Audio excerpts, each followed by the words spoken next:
মালদা আপনার এই অবস্থা কে করলো?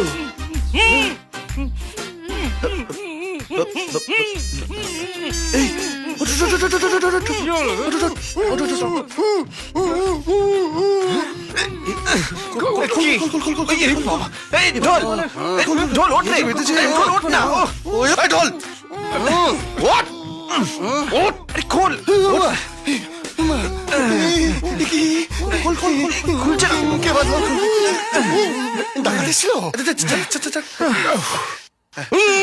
এত জোর পেয়েছে।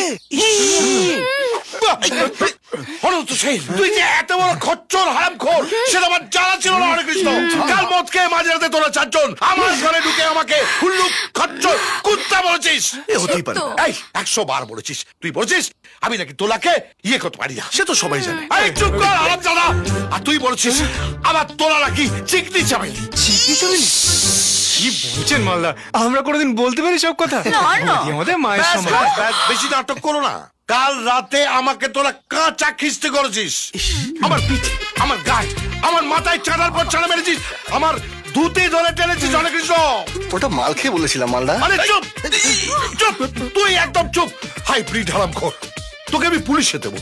তুই হনুলুলু ঢপ মেরে আমার কাছ থেকে 7,000 টাকা দিয়েছিস, যে টাকা ফেরত দে, ফেরত দে টাকা। তোলাবতী শান্তির কি আরে হবে?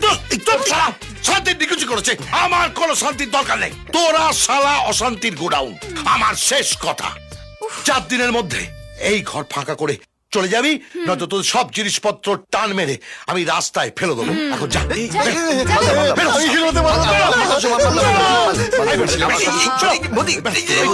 আমি কি বলছি মালদাটা ব্যাপারটা বুঝতে পারি। এটা তো হতে পারে না।